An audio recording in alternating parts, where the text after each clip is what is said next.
What is going on, guys? My name is Brendan. Chris, aka Toefur, baby. And we are the Septic Bros.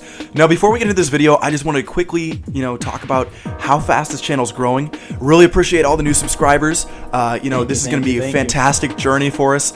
Really stoked. Please keep commenting down below. We love the active subscribers.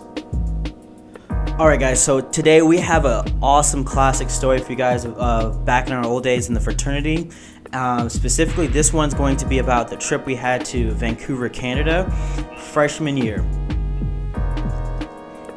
Right, so getting into the story, this was our freshman year. I had just gone through back surgery. Later on I'm going to have a different video talking about that. But kind of picture, I think I was 19 at the time.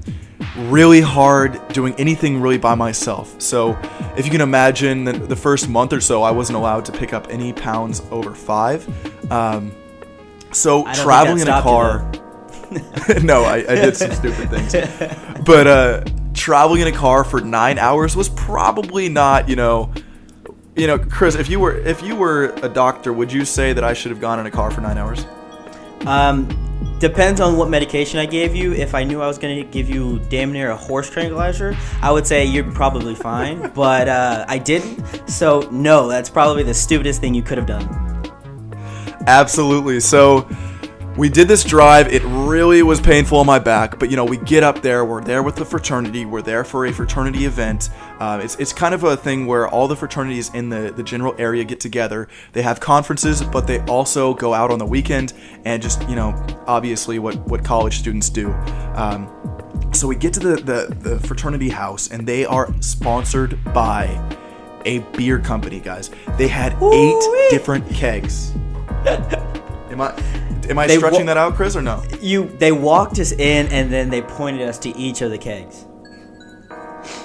Jesus.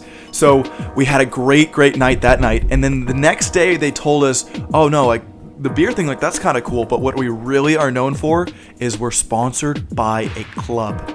So a club in downtown Vancouver sponsors this chapter. They drove us on party buses that were actually school buses. So they tricked out the school buses for us.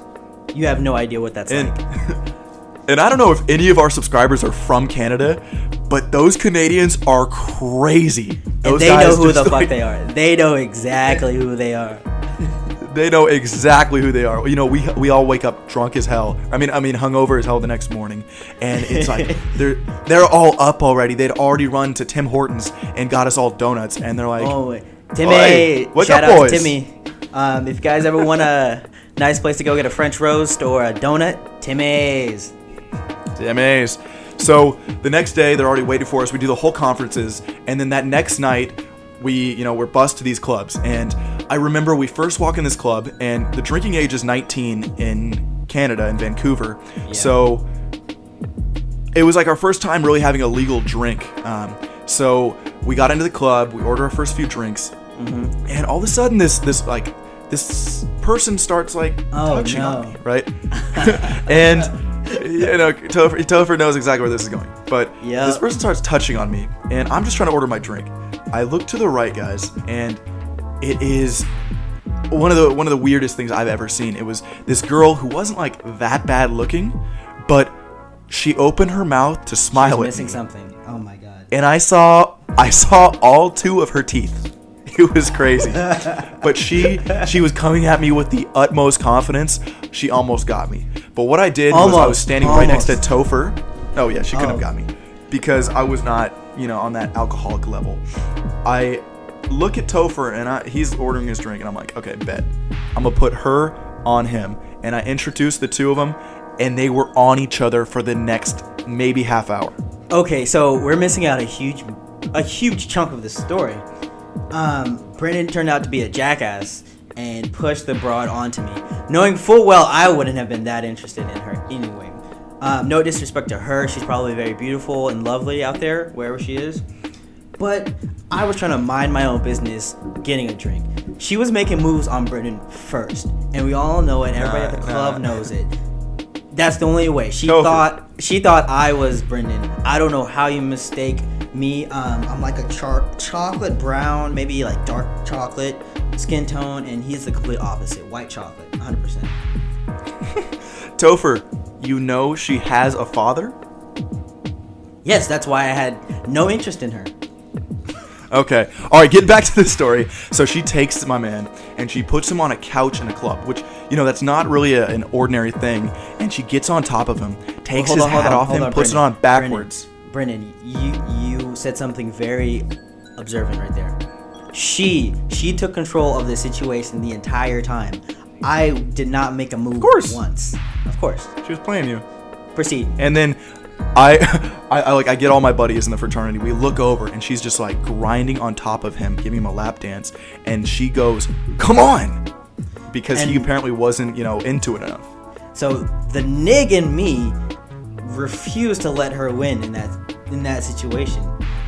She checked my manhood, and I couldn't lose that battle. I couldn't lose the battle, the war, the squad, the command leader. I couldn't lose. So I had to make the move and be the man.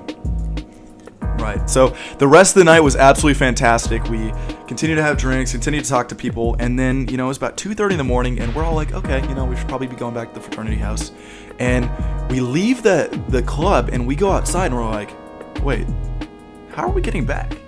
And it just now dawned on us.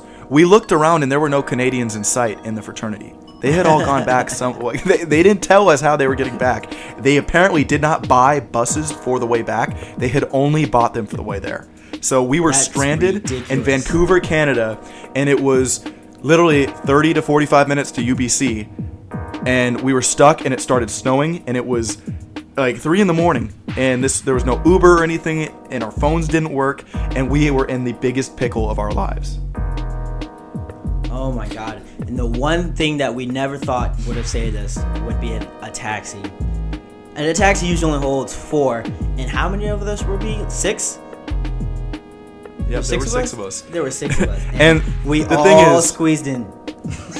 But before that happened, we spent an hour flagging down taxis. And we would successfully get one every once in a while. But every time they roll down their window, and they would be like, where you guys want to go to? And we say UBC, and they roll it up. They don't even say a word to us, and they just get out of there because they don't want to spend 45 minutes driving somewhere out of the city. And then we also lost one of our 6 because what was he doing? He was entertaining a female for the night, and he wanted to go back to her place. So we were down a man, and you can't leave a man down. You just absolutely cannot. It's broken. Can never do that. Right, so eventually we had to pay $150 for this taxi. We squeezed an extra person. There was a little bit of a bribery going on there. But we got back. We woke up the next morning. We had to drive 9 hours. My back was hurting. But this was one of the most fun things that we have done in college and experienced together. And I think that my big moral of the story is really, Chris, we almost didn't go. And full sends, I know it sounds generic, but really you gotta fully send it, man, because those are the points of life where you really, you get away from all the regrets and you have the stories to tell. And that's, we want to talk about a few of our different stories that we really fully sent it. Honestly, it's been an entire journey the past 2 years with Brendan, just doing a bunch of full sends, no half-ass sends or anything like that. Random moments where we get an invite, we're just like, I don't know where we're going so far. I don't know how long it's gonna take there, but it's a full send, and we just say, all I know is at the end it's gonna be a great experience, and I'm not gonna regret it. Right. So once again, I wanted to say thank you guys for watching the video. If you're new here, please go ahead and hit the subscribe button, turn your bell on, and maybe like it if you want to, or if you're feeling a little frisky. So again, thank you guys, and have a great rest of your week. Peace. Adios, guys.